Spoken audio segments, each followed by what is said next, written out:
Helicopters, hounds and hunting. We're in the wilds of northern Sweden for a majestic moose hunt of a lifetime. So the pressure's on, but yes, I'm so excited. We've got access to some exclusive film plus reports of a giveaway we've made available to Fieldsports Nation members. We've got news, we've got hunting YouTube. Welcome to Fieldsports Britain.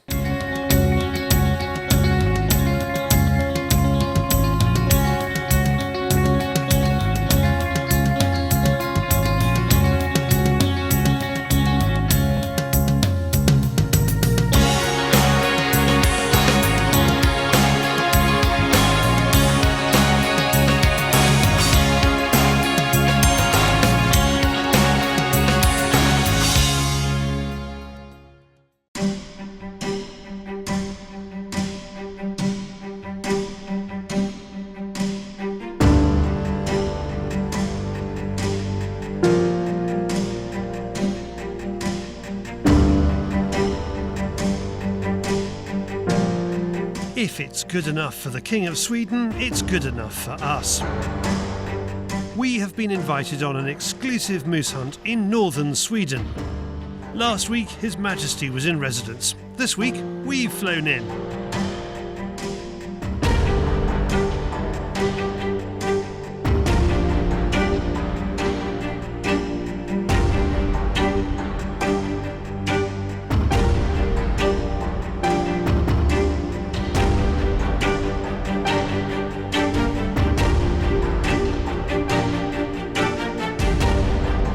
Wilderness, there's weather. Welcome to Sweden! There's history, there's a helicopter, and there's hunting, extraordinary hunting.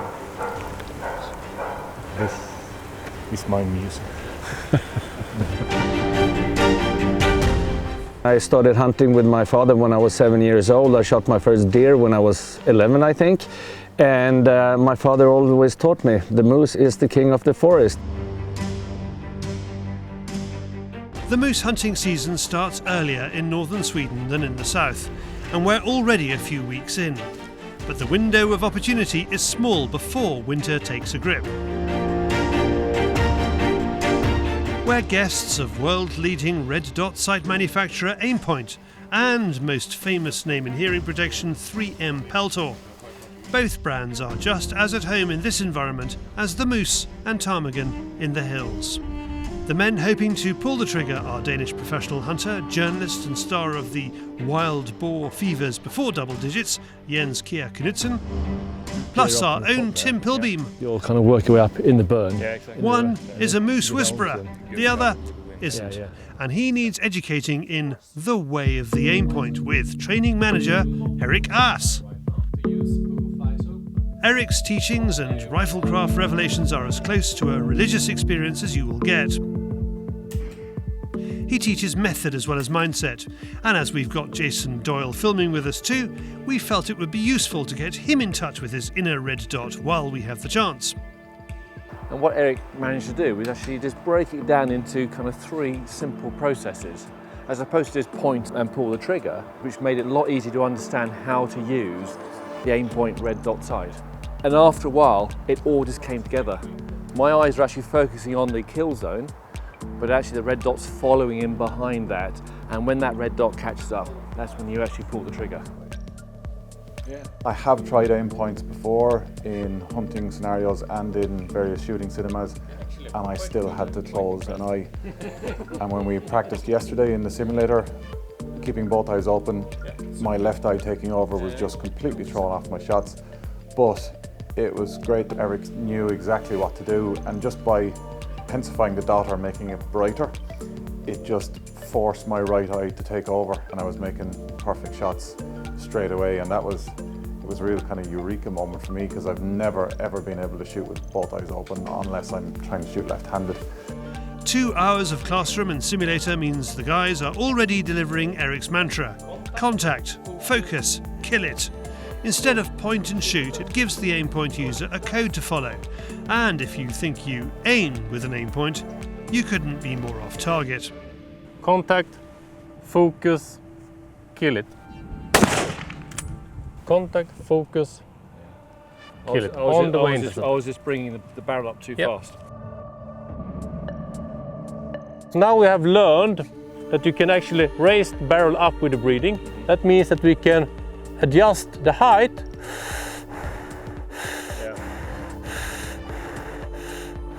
with the breeding also. Method in your madness, Eric. Yeah. And he used it, and that's incredible. That the guy from the island actually used the technique from a Swedish guy.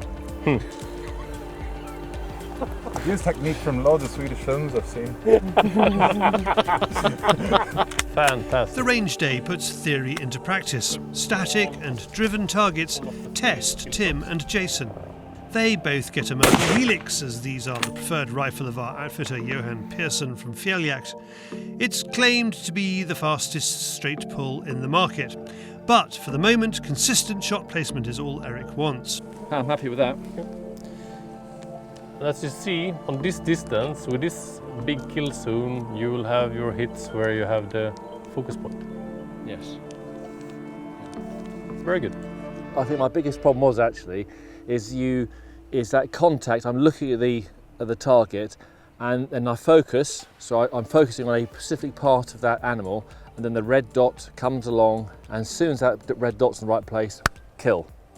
And what I was doing, in fact, is I was focusing, then my eye was going back to the red dot and following the red dot, and that's what the problems were.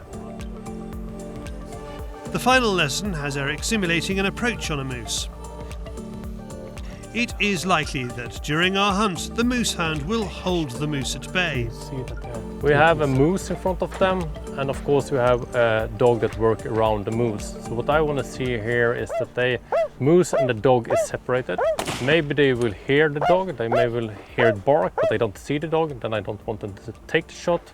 I want them to take the shot when the dog and the moose is totally separated. Because that dog could have quite easily... Yeah, we don't know if it's slightly behind the moose that way also, or if it's in front of the moose. Yeah. A clear sight of both moose and dog is vital, which is another huge advantage of the Aimpoint, your peripheral vision. Are you happy? Very happy, yep, very happy. Are Sure. you happy? Yeah, I think so.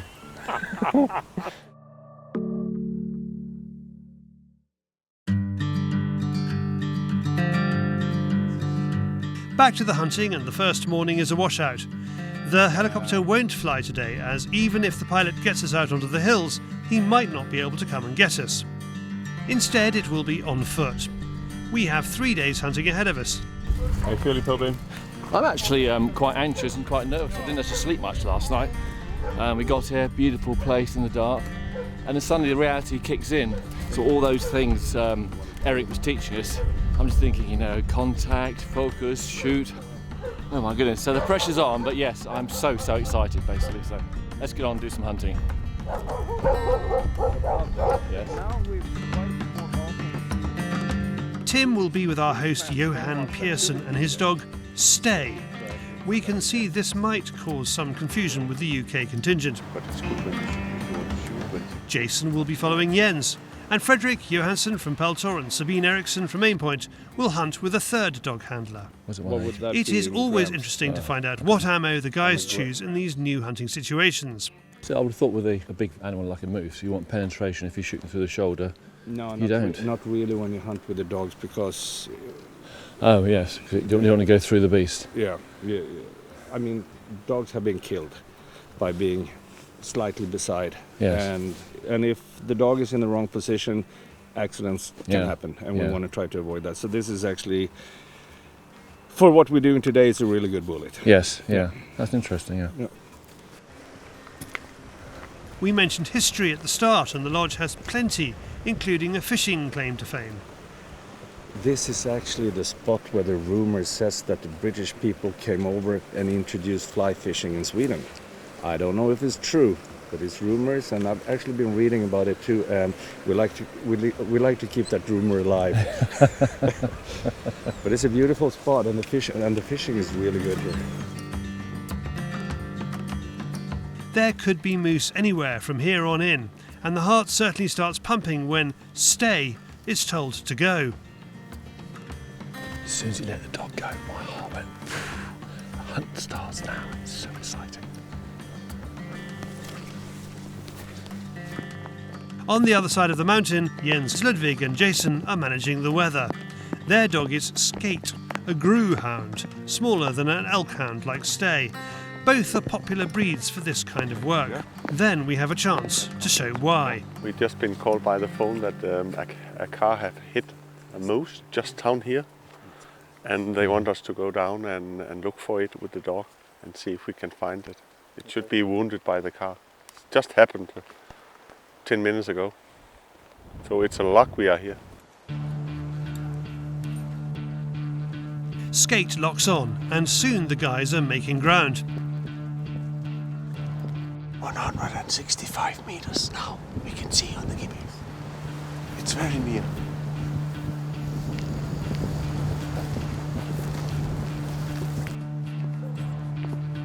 We need to be very careful now, we are only 100 meters from them.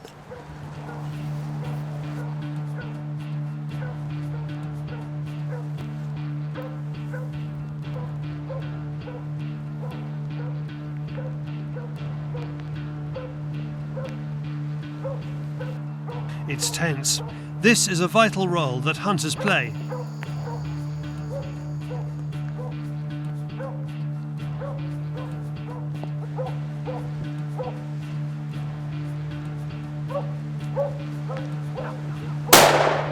Jens takes his chance.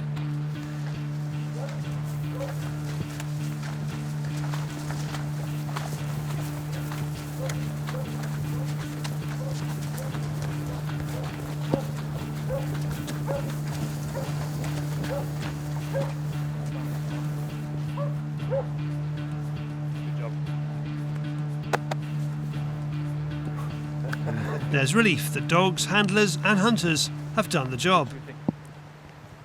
It's so exciting to go into the dog when it's barking like that. And we couldn't see it for maybe 20 minutes, but we could only see the dog barking. So the dog Yeah, did work? perfect work. Successful hunt. Held it really Yeah, really good. Without moving? Stayed where it started to bark, and then we did a good approach and got a nice shot in. for you. Is it more pressure because it's your dog and you want it to perform? I know he's good, and it's always nice when it's successful. So Well done. How far do you think the shot was? 10 meters? Yeah, between 10 and 20, yeah, 15. We suddenly saw her moving to the left, and there was a little gap. Yeah, you were very quick. Yeah. I had to be quick in that little opening in the bush. And the sticks, and then Aimpoint is, and a red dot is perfect to use, where you can have both eyes open and see everything before you shoot. So a scope where you have magnification is on that short distance can sometimes be not so good.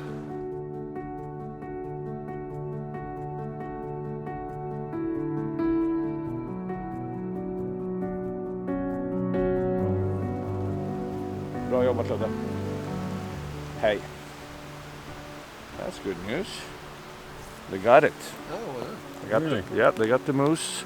Jens shot it, and it was badly injured from the car accident. So yeah, this is a really good thing to be able to take care of those situations right away. To how do you say it? It's a painful thing, of course, so we need to end it as quickly as possible. So, what type of moose was it? It looks like it's an adult female. That's the information I got. But I'm happy with that they solved it quickly and took that poor moose out of his pain. So I'm happy.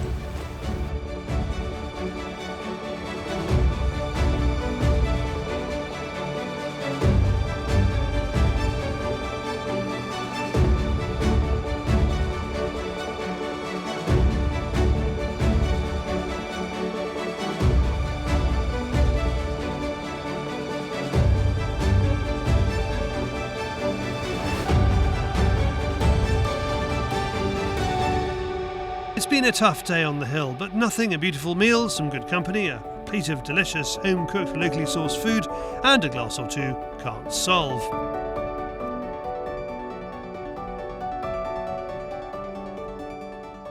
better day today. Yesterday, dreadful, heavy wind and rain and everything else, but today is looking really, really good. But the most important thing is we've got the helicopter going. So exciting. This is, in some ways, an aspiration as a hunter to actually be taken up onto a mountain to work back, especially on moose. On this estate, there's 14,000 hectares, and there's no roads at all. There's no roads, so the only way to get to the top of the mountain is on a helicopter. So for us, especially for a UK hunter, it is something different. So it's moose hunting with a helicopter. So I'm really, really looking forward to this.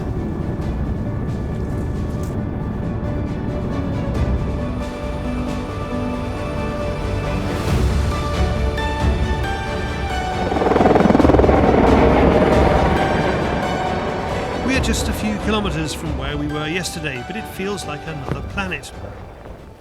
The weather report promises 4 seasons in a day. Let's start with winter. It feels remote and uncharted, and it's even a little unnerving having watched the chopper fly back to base for the next group. We are being guided by Magnus with his Leica, helped by Joachim, an apprentice on work experience from the local hunting college. The Leica is traditionally a fur dog and will work closer to the handler than the moose hound. It doesn't take long before we get contact. The sound of barking is thrilling. So look at the calf.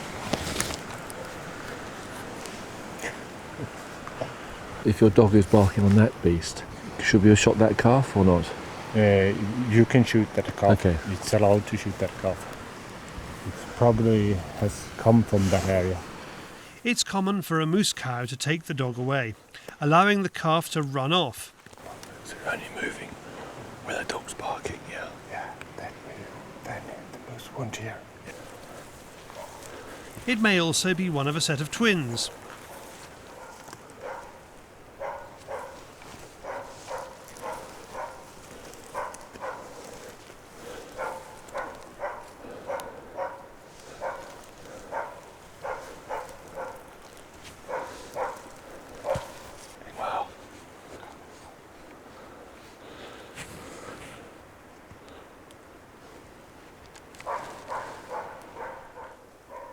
Through the trees we see the dog and a cow and calf.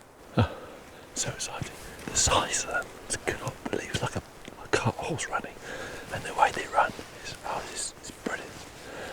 But a wee bit of a time where you just had to calm down a wee bit and just wait for the instruction, but it didn't happen then. But just to see them in this environment, it's quite special. It's quite a privilege to be able to do this.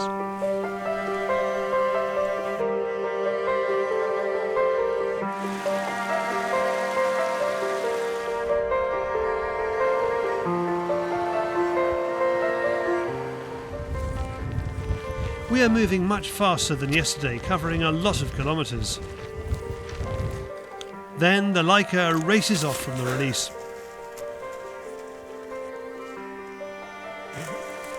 Out of sight is a moose, out of cover. It doesn't bolt towards it, just stands off briefly to gauge the situation. And now he's want the moose to see him before we run. Oh, look at that. What is that? It's not a big bull, but I thought that I might saw something that might look like an antler. Do you see us, do you think? No.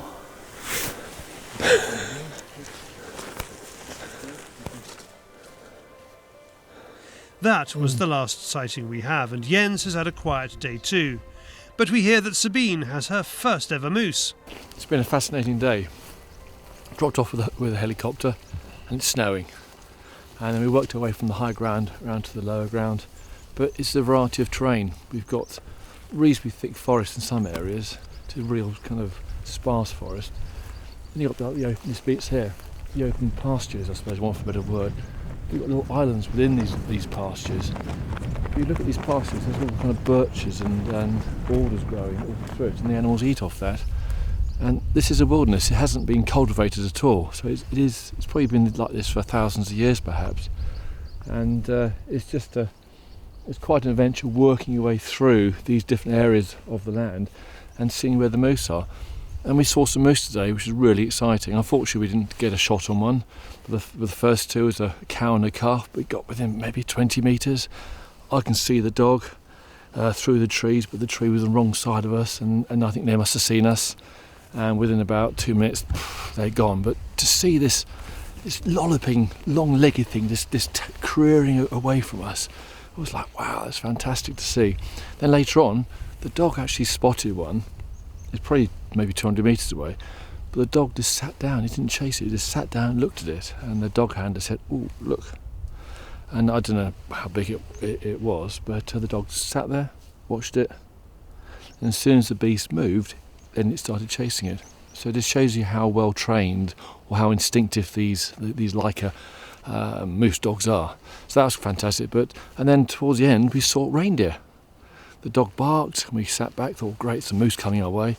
But over the horizon, we saw some reindeer. So he's seen, and also we saw capercaillie as well. So it's been a brilliant day. Unfortunately, there's no moose for us to shoot, but that's where it is. But it's just been one of those, it's a real adventure, I suppose, really. And I'm looking forward to another day tomorrow to perhaps hopefully get our first moose.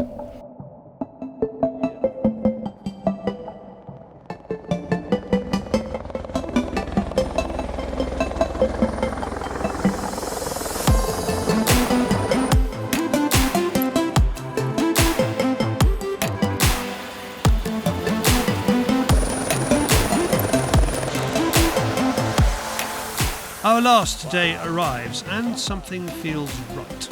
The weather promises to be a lot kinder, and once again we're flying into fresh ground. Before takeoff, we chat with Frederick. Tim is finding that changing the settings on the Peltor units in hunting situations is giving him superpowers. And you're a moose hunter? Yes, Yeah. I spend quite much time on that. Yes. Too much to compare what the bag I got, I guess. Well, we know how you feel anyway. So. Yeah. Let's talk about hearing protection with Peltor. Yeah. It's not all about the protection of ears, is it? So just talk me through, what you're achieving with your equipment. As you said, it's a hearing protection for sure. That's important, but it also can enhance your hearing. We can amplify lower signals. So if you're out and you want, like this quiet environment, you want to hear a little bit better maybe the game that's coming, be more prepared. Or if you already have not used your hearing protection, then you may need a little bit amplification to hear. So we can amplify up to 10, 15 decibel, a little bit depends on what kind of product.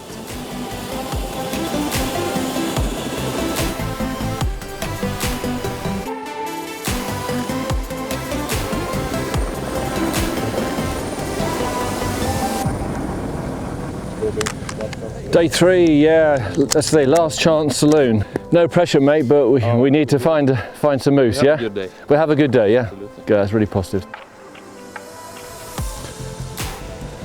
First contact is within a few minutes of arrival. Ludwig is not confident.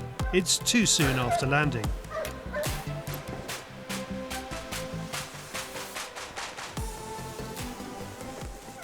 That was a cow moose. Yeah. And the dogs chased it across. Yeah. But as you said, it may have a calf with it. Yeah. And the calf may not be. Exactly. So we have to wait a bit, just in case that calf comes running back afterwards. Exactly. Yeah, okay. It's a promising start. We're also having help from Johan this morning. He's a few kilometres away hunting with Stay. Okay, we've got our own bit of ground we're hunting, but Johan is on the other side of this mountain here. So we're just waiting for about half an hour because the dog's actually working his way through this forest here. So we're just going to hedge our bets a wee bit.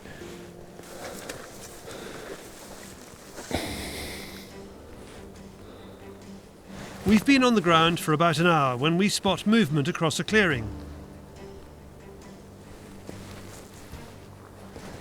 It's a small bull on the other side here.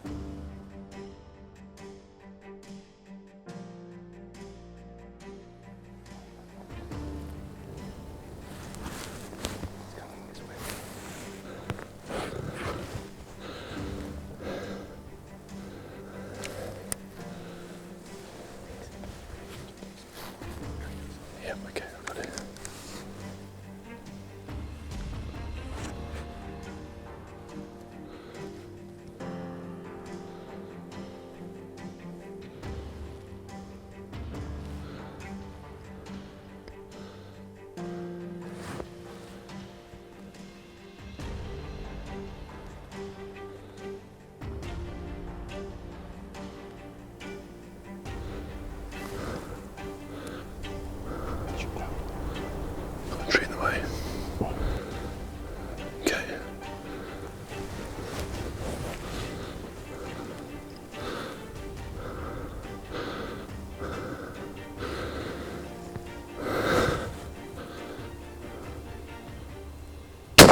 we do? I think it took good.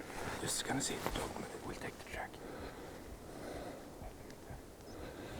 I think it was a good hit. So Yeah, got it short. Yeah. He will catch the track. 130 meters. Yeah, maybe something like that. Yeah, that's right. Yeah. Not easy when it's getting in between the trees. Yeah. You can't really disappear, so you have to be quick just to do that. And as I said, I needed you to shoot because we had the wind direction like this. Yes. And if he would have gone further, he would have catched her. He was stopping. Yeah, exactly. Yeah. That's the way he came out of the forest there, down through the plateau. Yeah. It's just unique. Yeah. Yeah, the cameraman spotted us first.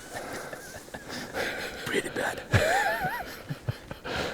We're the hunters. Yeah. We go and have a look. Hopefully, Eric, all your hours of patience and tend of us to keep both eyes open is paid off. So, there's that. Ready? Oh wow! Oh my goodness!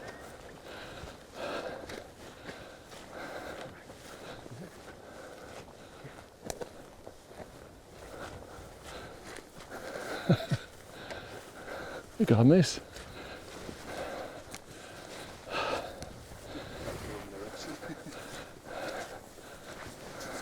What a moment. Tim's first moose, and we have most definitely worked for it. Congratulations. Thank you, Ludwig. Yeah, thank you very much. Wow. Okay, he's down.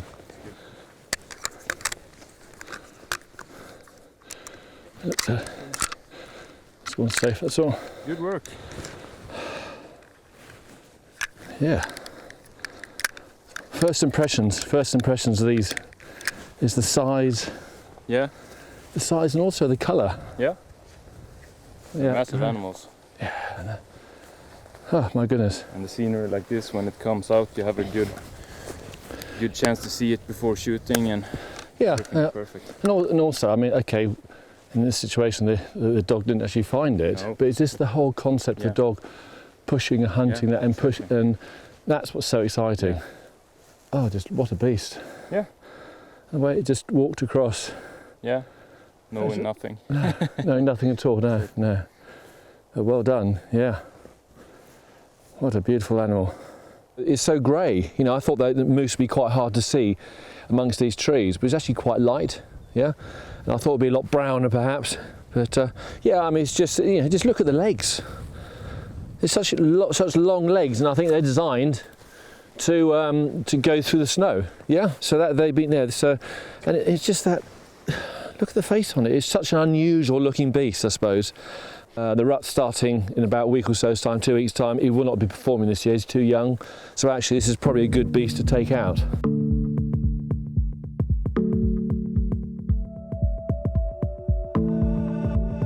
Across the valley, Jens hears the shot and the news.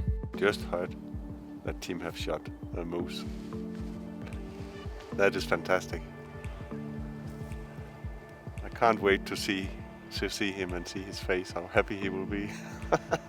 It's first moose. Close to that, is it? Yeah, exactly. Ludwig Gralick's our moose. Yeah, You could say its size makes it easier. It is super sized.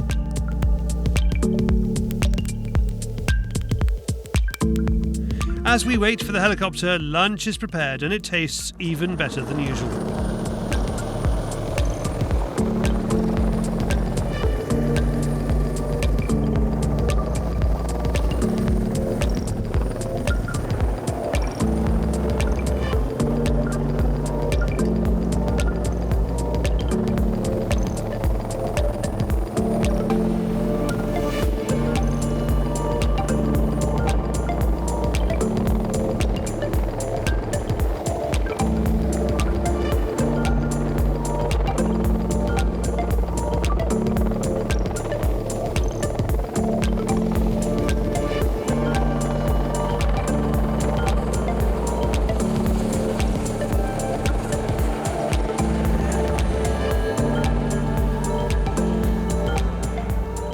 It's been a trip of a lifetime. Great kit, great company, and great hunting. If you'd like the chance to come hunting here with Johan and the team, go to fjeljakt.se. If you want to find out more about Peltor's hearing protection, go to 3m.com. And if you want to contact, focus and kill it, then you need to go to aimpoint.com. Thanks to everyone involved in making that film. The guys at Aimpoint put us in some world-class hunting situations. Also supporting that film was 3M Peltor, and during the trip they gave David 2 sets of their new inner ear LEP 200s, each worth about £360. We offered them as prizes to 2 lucky viewers. Who do we offer them to? Not just any viewers, we offer them to the Fieldsports Nation. Now, bribery is such an ugly word, but if you want the opportunity to be there for future draws, well, all you have to do is click on the link in the description below or above and sign up to the Fieldsports Nation. Now, somebody else who needs a signature on delivery, it's David on the Fieldsports Channel News Stump.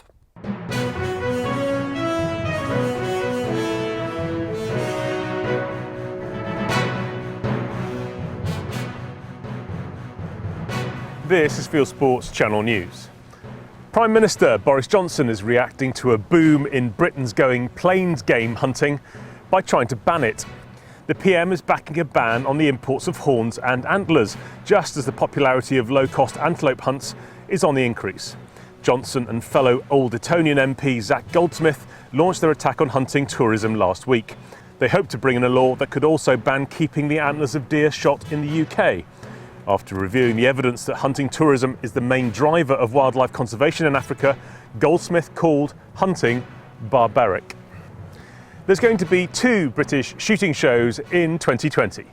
The first one takes place at the NEC in February, as usual. However, organisers are still negotiating with the NEC management over what kind of safari companies can come. The second will take place in Liverpool in September.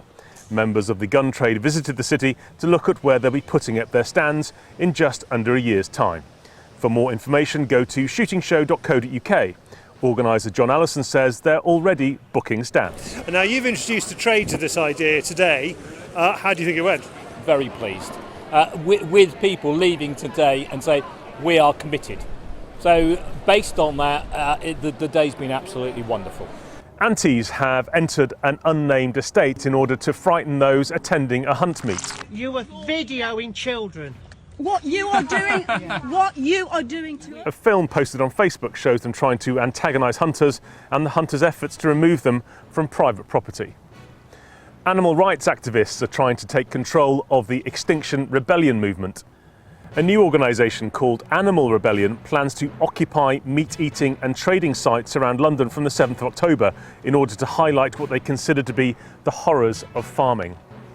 Arsonists have hit a former Farmer of the Year.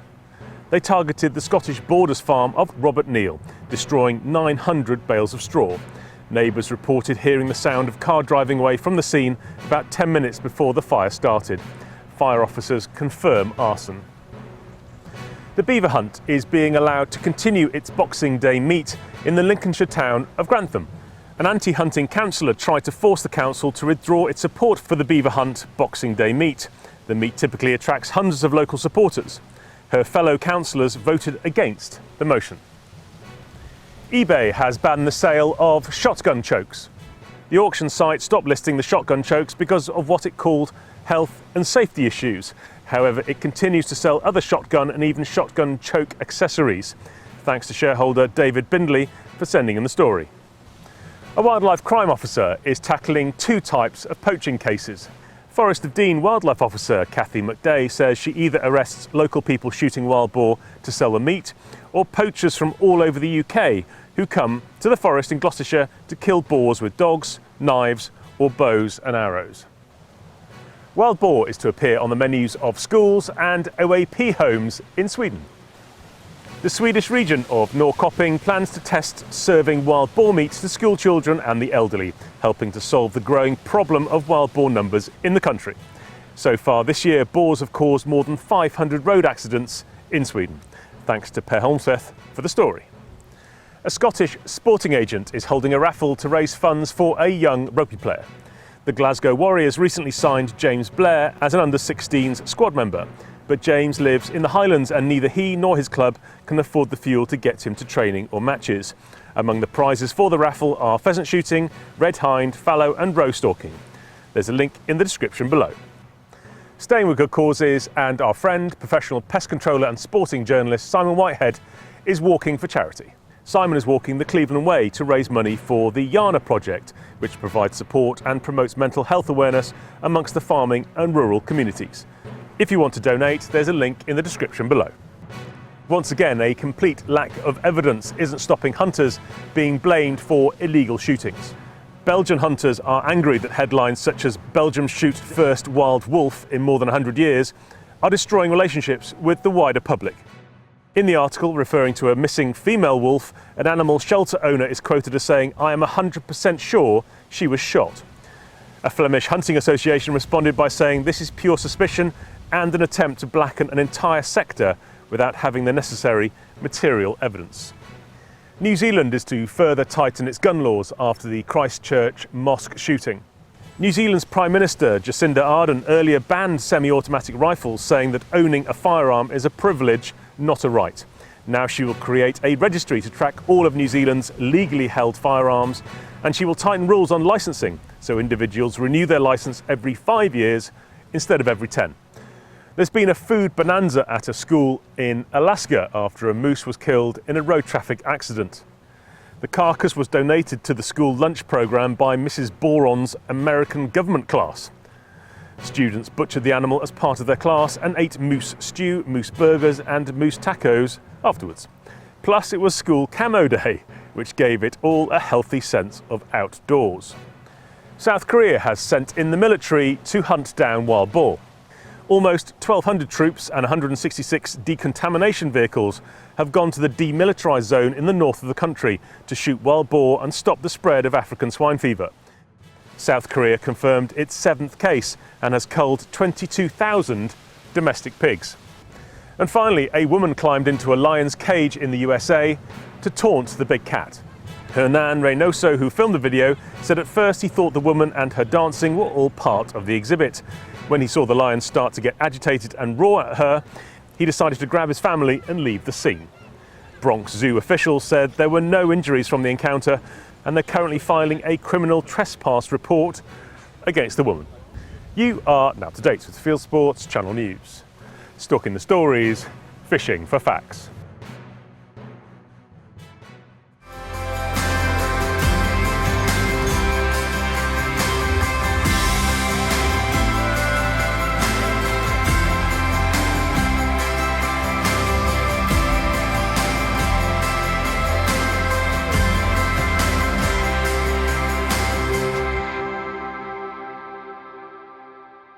Now, something else to mention about that wonderful elk hunting film is we've made 3 spin-off films. They are about how to gralloch a moose, they're the difference between the 2 main elk hunting hounds, and Tim's review of the Merkel Helix, and they have been sent out to members of the Fieldsports Nation only. So if you want to find out about those, you need to join up. Go to the link in the description below. Now, from elk hunting to the wider world of hunting and shooting on YouTube, it is Hunting YouTube.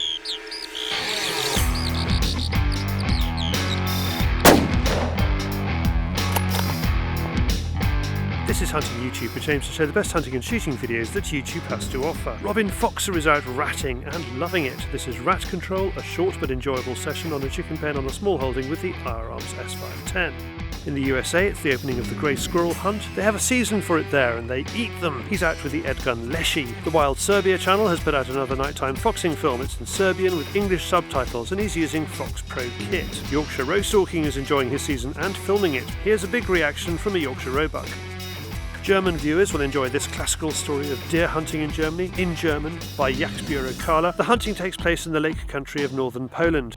I love the work of Mario Toys from Switzerland. This is episode 2 of his Hunting Paradise series, and it's all about the excitement of the red rut, both for the animals and the hunters. Thomas Webb from Backcountry Hunters and Anglers makes this for a film festival. He calls it Last Hunt. It's about his dog, and it's a tearjerker. For another dreamy hunting promo showing it in all its family value glory, watch this film from the American National Shooting Sports Foundation. They are the people who organise the SHOT Show in Las Vegas every year. That's it for this week. I've put all these films into a playlist for you. Click on the eye symbol top right or check this film's description. If you have a YouTube film you would like us to pop into the weekly top 8, email me the link, charlie@fieldsportschannel.tv. Well, that's it. If you want to find out more about what we do, if you want to see more field sports news, if you want to join the Fieldsports Nation, go to our website, fieldsportschannel.tv, where you can click. Also, to like us on Facebook and on Instagram, you can follow us on Twitter, you can subscribe to us on YouTube. And we will be back next week. Good hunting, good shooting, good fishing, and goodbye.